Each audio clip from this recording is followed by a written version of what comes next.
it is now officially December. The weather outside, it's frightful, but the action in week number 13 is delightful. I'm Matt Donnelly. It's Friday night. We're heading to week 13. That means it is time for the Friday Night Hype Show here on Fantasy Points. That said, let's dive right into the action here. We are going to preview the best matchups this week, including the Tennessee Titans versus the Philadelphia Eagles, the Kansas City Chiefs versus the Cincinnati Bengals. Yes, we have a playoff rematch going down there. The Las Vegas Raiders versus the Los Angeles Chargers, and of course, the Miami Dolphins heading to San Francisco to take on the 49ers. But before we get into those games, we got to talk about the other games that matter, and we got to run through the injury report. Joe Mixon, he is still in that concussion protocol. He was limited throughout the week there, but I'm guessing that he plays this week. Again, not a doctor. Darnell Mooney, IR, he's out for the rest of the season. Speaking of the IR, Von Miller on Thursday, he was placed on the IR, so he's out for the next 4 weeks for the Buffalo Bills. Justin Fields, limited this week in practice there with that shoulder injury. I'm going to take a wild guess as he doesn't play this week, but stranger things have happened in Chicago. Michael Carter, he's dealing with a low ankle sprain. Original diagnosis was 2 to 5 weeks. He has a chance to play this week, so keep an eye on that up until kickoff there. Elijah Mitchell, water is wet. Elijah Mitchell is hurt again. 6 to 8 weeks. His season is basically done until we get to the playoffs. Christian McCaffrey, knee tendonitis, patella tendonitis, load management type situation there. Deebo Samuel, he looks like he's good to go. Aaron Rodgers, he's got that oblique thumb. You know what he's going to do. He's going to play this week. Romeo Doubs, limited on Wednesday and on Thursday. 6 touchdowns from Christian Watson here. That kind of speeds up that healing process a little bit. Damian Harris, he was out on Thursday Night Football there. He's going to be week to week moving forward. Travis Etienne, he was cleared after the game last week. We'll see if he can handle any kind of a load here this week. Alvin Kamara, 2 fumbles last week. Showed up on the injury report. He should be good to go this week. Josh Jacobs, calf strain. I mean, I've never seen a guy run the way he does with a strained calf, so expect him to be in the lineup this week.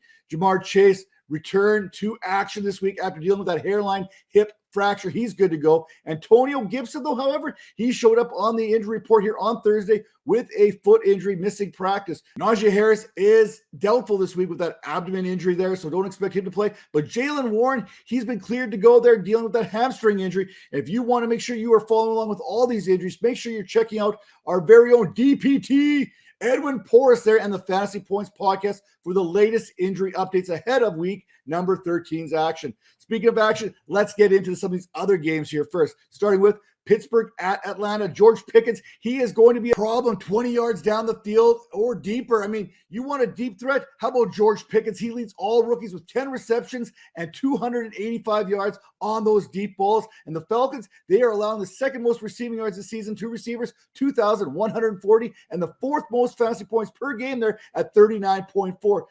One more reason to love the Pittsburgh Steelers this week. How about TJ Watt and what he does when he is in this lineup? With TJ Watt, the Steelers are 3-1. Without him, 1-6.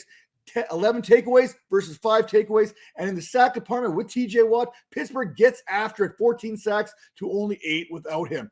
Denver at Baltimore. Marlon Humphrey, he was moved inside there into that slot corner role. So Cortland Sutton could see plenty of Brandon Stevens this week, which is an advantage that I think that the Broncos could take advantage of.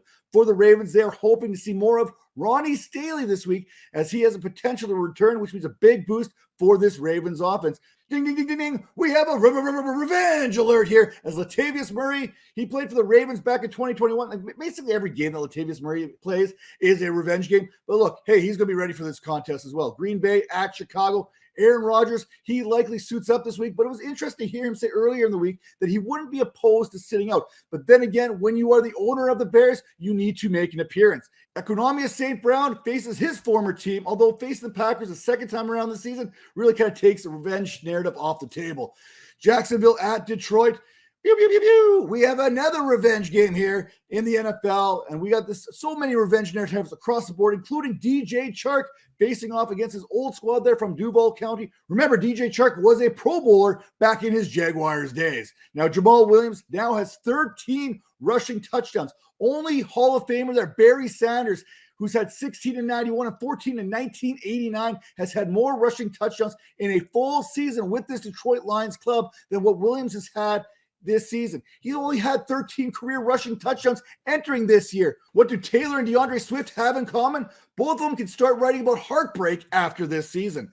Cleveland at Houston. Deshaun Watson just happens to make his season debut with the Browns against his former team there in Houston. I don't know if this is a revenge game for Deshaun Watson or for the fans of the Houston Texans. Per Graham Barfield there of fantasy points in their last two games since their bye, the Browns have used 11 personnel, which means 3 wide receivers, on 77% of the plays, way up from 52% in weeks 1 through 9. Meanwhile, Nick Chubb is averaging a ridiculous 6.3 yards per carry. That's 91 carries, 571 yards in 11 personnel sets. That's the second best mark amongst running backs there, behind just Aaron Jones and his 6.4. You get more facts and stats like that in Barfield's stat pack over on fantasypoints.com. Now, Nico Collins versus Martin Emerson is a great matchup for the Texans per Fantasy Points mismatch report. Sure, Emerson had a solid game against Mike Evans just a week ago, but on the season, he is allowing 0.36 fantasy points per route run.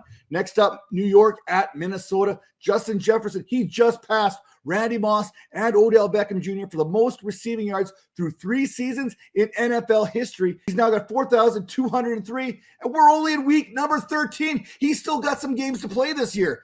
Since 2011, only 4 rookie wide receivers have received a PFF grade over 80, along with a 22% target share. Those pass catchers, Odell Beckham Jr., Mike Evans, Justin Jefferson, and Jamar Chase. Both Chris Olave there and Garrett Wilson are in position to join that club this year. Now, lost in all this great wide receiver type matchups here, Tyler Conklin, revenge game. He heads back to Minnesota this week. Conklin, he gave fantasy managers hope that Irv Smith Jr. could actually be something in 2022. He wasn't. Now, Washington at the New York Giants, the 6th-seeded 7-4 Giants heading to Washington to face the 7-5 NFC division rival who hold the 7th and final playoff spot. The loser of this one could be on the outside looking in when it's all said and done. Seattle at the Los Angeles Rams. What are the chances that at some point Jalen Ramsey pulls up with a hamstring injury while covering DK Metcalf? Matthew Stafford, out. Cooper Kupp, out. Allen Robinson, out. Aaron Donald, out. Just saying. Now, Indianapolis at Dallas. Micah Parsons is just the 3rd player to have 12 or more sacks in each of his first 2 seasons since individual sacks were recorded back in 1982. He joins Hall of Famer there, Reggie White and Aldon Smith. You remember him? He was pretty good back in the day as well. Parsons also tied Smith for the most games with 2 or more sacks in a player's first 2 seasons, and he's done that on 9 occasions. And on Monday Night Football, we have a heavyweight tilt there. And I'm not going to talk about Mike Evans versus Marshawn Lattimore. Then again, who says no? We're talking about the New Orleans Saints versus the Tampa Bay Buccaneers. Godwin versus linebackers and safeties is a matchup that the Buccaneers will look to exploit once again, as Godwin has run 74% of his routes out of the slot, while the primary defender has been a linebacker or a safety. There's a very good reason as to why Godwin has posted back-to-back top 13 fantasy finishes. Now, with that all being said, let's finish up with those games. Let's get into the games that I am hyped to talk about here, starting with the Tennessee Titans at the Philadelphia Eagles. For the Titans to win this week, they need to look no further than what the Texans and the Commanders had done in previous weeks against this Eagles team, and that's keep the Eagles offense off the field. Hey, that sounds pretty easy. It's easier said than done. Both Houston and Washington shortened the game with their running attacks and not only forced turnovers, but were able to capitalize on them. We know that the Titans, they can run the ball. Derrick Henry, he sits 2nd in the NFL in rushing yards this season with 1,048. He's also got 10 touchdowns while averaging 4.2 yards per attempt. The longer that this game goes on, the more effective the King becomes, especially when you consider that the Eagles are allowing 4.6 yards per carry this year. Last week, A.J. Dillon, another big back there, he had 64 yards on the ground and a touchdown, averaging 8 yards per carry.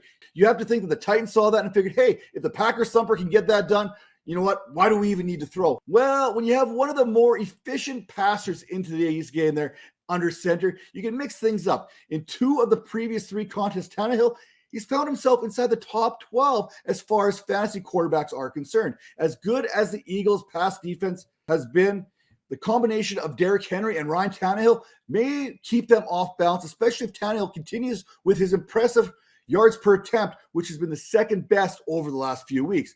I expect Treylon Burks to feel a need to prove himself this week. Since returning to this Titans lineup in week number 10, he has caught 14 out of 20 targets for 205 yards while averaging a team-high 0.27 targets per route run and the 8th most yards per route run over that period. That said, there's still this slight problem there of facing Darius Slay and James Bradbury. Slay, he's allowing just 0.2 fantasy points per route run this season, while Bradbury has been even more impressive, limiting opposing wide receivers to 0.12 per route. It would be wise for the Titans to continue to move Burks around, especially getting him in the slot where he's seen 20% of his routes since returning, and his yards per route run has actually increased from 2.5 on the perimeter to 3.67 out of the slot. Burks versus Josiah Scott is a matchup in which the Titans probably like a little bit more. For the Eagles, they finished Week 12's victory over the Packers with 363 rushing yards. That is the most rushing yards in a game by the Eagles since 1948 when they put up 376 yards against Washington. Jalen Hurts is also the first player since at least 1950 with 150 plus rushing yards, 150 plus passing yards, and multiple passing touchdowns in the same game. He's also the only quarterback in NFL history with more than 6,500 passing yards and 1,500 or more rushing yards. The last time a signal caller was doing what Jalen Hurts is doing was Lamar Jackson in that MVP 2019 season.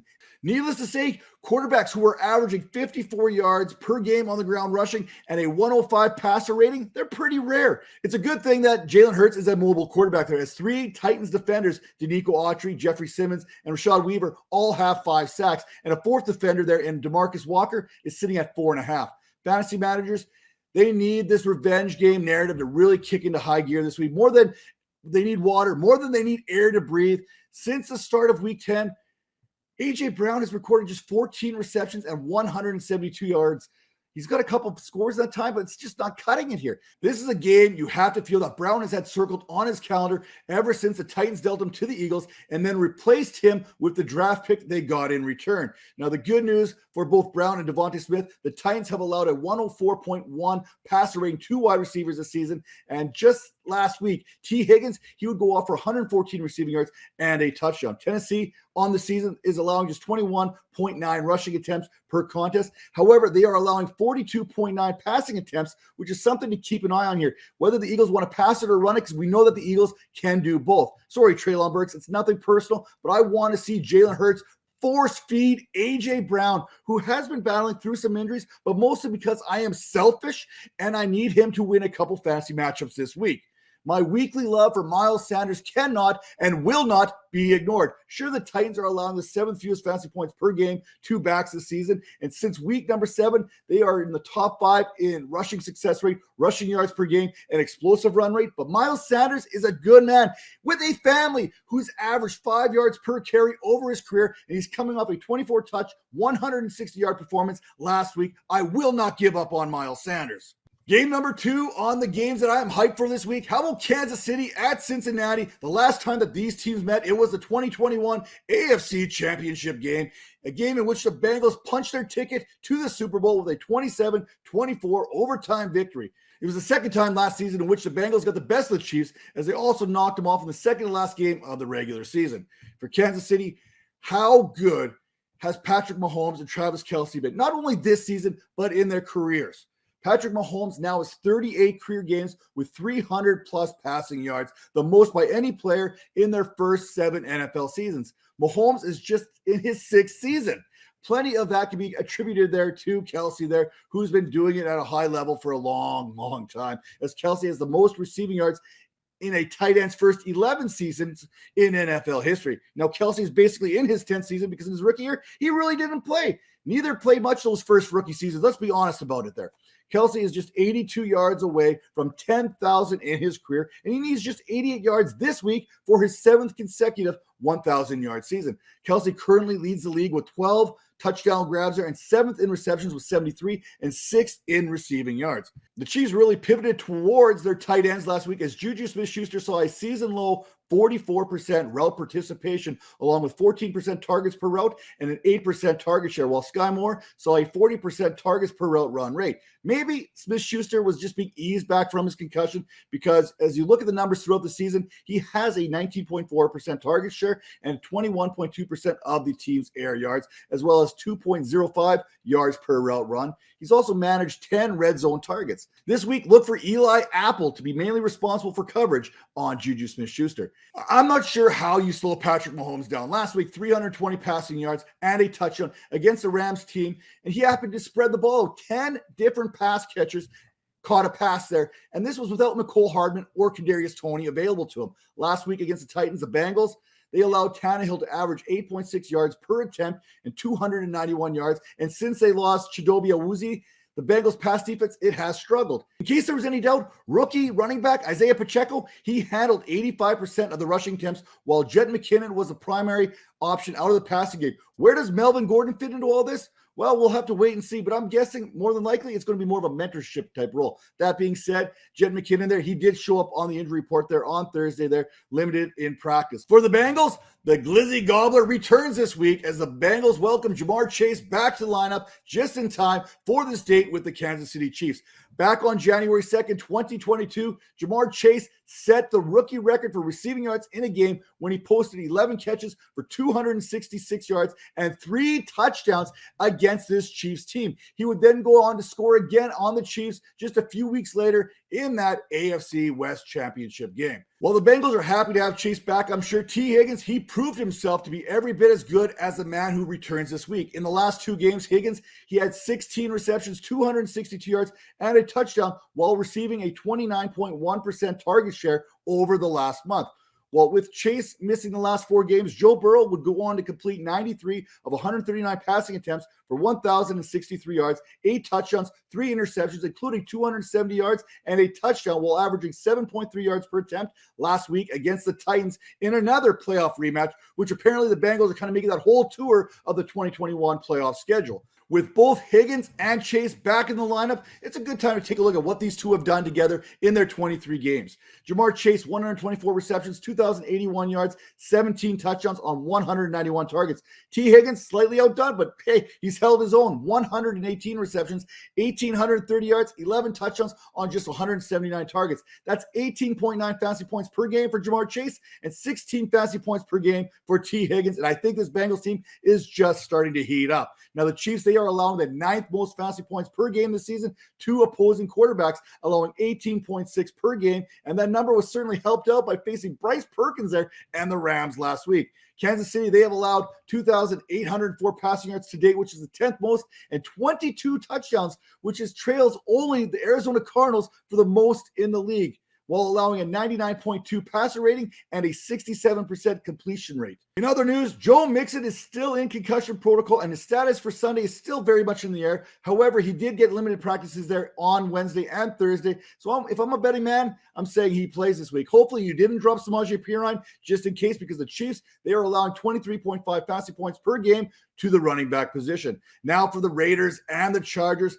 Last Sunday, per NFL research, the Raiders, who recorded 576 yards of total offense. That's 293 passing, 283 yards on the ground on Sunday, are just the 4th team in the Super Bowl era with at least 275 passing yards, 275 yards rushing in a single game. They joined the 78 Cowboys, the 86 Bengals, and the 2012 San Francisco 49ers. Now, Josh Jacobs, he is questionable play this week due to that calf strain. But last week, with said calf strain, he looked pretty darn good. And the Raiders are 4-1 this season when Jacobs hits the century mark as far as rushing yards are concerned. Jacobs is also the only player since at least 1950 to have 225 rushing yards, 70 receiving yards in the same game. Further to that, Jacobs became just the 11th player in NFL history to have 300 yards from scrimmage in a single game. The last 3 to do so were Julio Jones in 2016, Antonio Brown in 2015, and Calvin Johnson in 2013. Adrian Peterson was the last running back to accomplish this feat way back in 2007. Now, looking at the Raiders' single-season rushing leaders, we got Marcus Allen there 1985 with 1,759. Napoleon Kaufman there at 1,292. You keep going down that list. At number 5 right now, Josh Jacobs at 1,159. So he's definitely pushing his way up that all-time list there for the Raiders. Jacobs is on pace right now for 1,791 rushing yards. And back in week number 1, Jacobs, he was held in check to just 57 yards on the ground by this Chargers team. Then again, he only had 10 carries. It's crazy to think that Josh Jacobs, yes, that Josh Jacobs, leads the NFL in rushing yards with that 1,159, more than 100 more than Derrick Henry, who's had 30 more carries. Crazier yet, he leads all backs in standard and half PPR formats there in fantasy, and now is just 13 points away from catching Austin Eckler, who has 255.1 in PPR formats. Don't look now, but Derek Carr and Devontae Adams are starting to heat up once again, as Adams has seen 37.4% of the targets since about week number 8. On the season, Adams has 999 air yards for an air yard share of 40.5%, as well as a target share of 32.3% on the year. Back in week number 1, Carr targeted Adams 17 times with Asante Samuel coverage for most of that, where Adams would go on to have 10 catches and 141 yards there and a score. Look, Carr takes a lot of blame for the Raiders' shortcomings there. Quarterbacks get too much credit when things are going good and probably too much negative publicity when things are going poorly. The Raiders' offense ranks 10th in points per game this season, averaging 25.1 per contest. And over the last 3 weeks, that number is actually 27.3 points per game. Most of that has been done without Darren Waller and Hunter Renfrow in this lineup. And you can't really blame Max Crosby for what's going on in the defense either. When looking at Defensive Player of the Year candidates, Crosby's name should be, and I'm going to push it out there right now, it has to be right up there with Micah Parsons and Nick Bosa. Crosby is on pace to eclipse 10 sacks and 100 tackles. He'd be the first person to do both of these in the same season since James Harrison back in 2010. As for the Chargers, Justin Herbert just threw his 87th career touchdown pass last week. That is the second most in a player's first 3 seasons in NFL history. Only Dan Marino has more, and he did it at 98 times, which is absolutely insane. We know that Herbert is a much better quarterback with Keenan Allen in the lineup than he is without him, but last week was a weird week for the third-year gunslinger. After finishing with an average depth of target of 8.4 the week previous there against the Kansas City Chiefs, Herbert was held in check against the Cardinals, averaging just 3.9 yards per attempt and had just one pass that would go beyond 20 yards. But it all added up at the end of the day, bippity boppity boo, 274 yards, 3 touchdowns, and a passer rating of 109.7. Last week, the Raiders gave it up in the passing game once again, as Geno Smith and the Seahawks were able to complete 76% of their passes, averaging 8.2 yards per attempt. They ended up with 328 passing yards and 3 touchdowns. On the season, this Raiders team, they are allowing the highest passer rating at 106.3 and the highest completion percentage in the NFL. The Chargers, once again, will likely be without Mike Williams, but in the last 2 contests, Joshua Palmer has 13 receptions for 162 yards and a pair of touchdowns, while Keenan Allen's return has resulted in 10 catches and 144 yards and a score. This season, Herbert has attempted only 27 passes when Keenan Allen and Mike Williams have shared the field, which is a huge drop-off from the 460 attempts back in 2021. Perhaps part of the reason of why we've seen Herbert's numbers dip there in yards per attempt is the new position that they created there in Los Angeles for Austin Eckler called the running receiver. Somehow, Eckler is on pace for 150 targets this season, which basically explains why Herbert's ADOT is where it's at. Coming into week number 3, Eckler has 80 receptions for 497 yards, which works out to about 6.2 yards per reception, while averaging just 4.3 yards per carry on 128 attempts. Per Scott Barrett's usage report there over on fantasypoints.com, Austin Eckler currently leads all running backs with 23.2 fantasy points per game. And he's doing this despite ranking 33rd in rushing yards per game at 50.4, which is just barely ahead of both Devin Singletary and Tyler Algier, who are averaging 50.2 yards per game. But among all wide receivers, that's all wide receivers, he ranks 6th in receptions per game at 7.3 and 19th in receiving fantasy points per game at 14.5. That's basically an insane cheat code there. Since the start of last season, Austin Eckler has 32 touchdowns. The next closest player in the NFL, Joe Mixon at 24.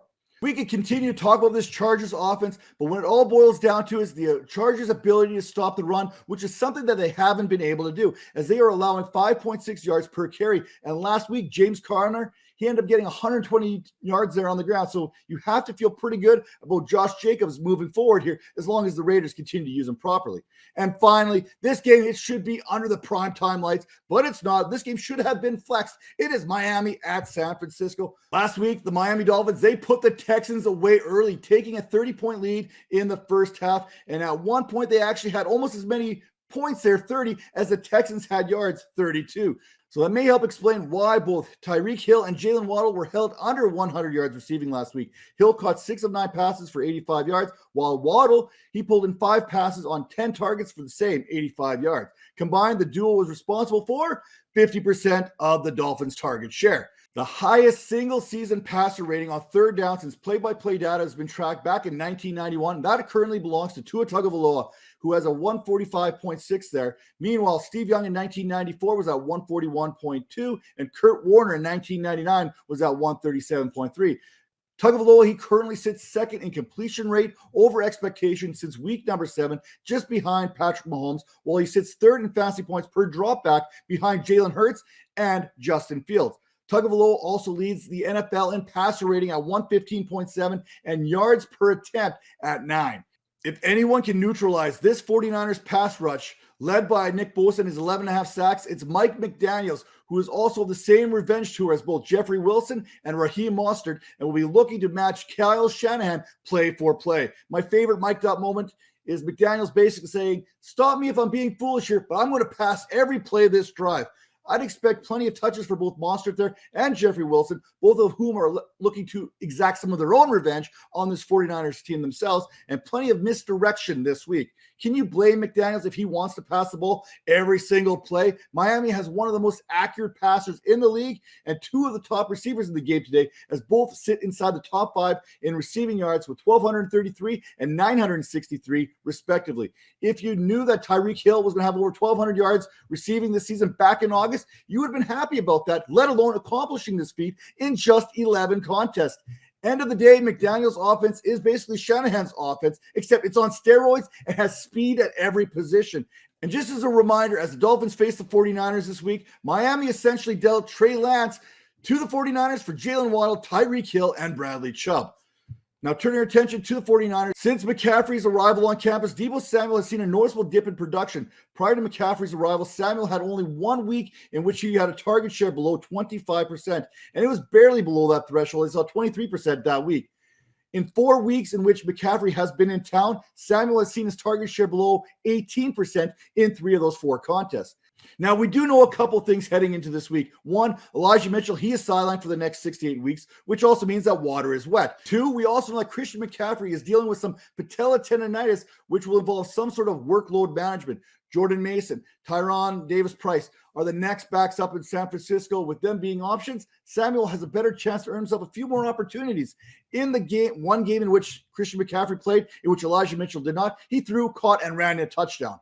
Imagine with all these injuries happening in this backfield for San Francisco and the workload management scenarios, if the 49ers only had a running back familiar with this system that they could basically, plug and play and have some production out of it. I wonder.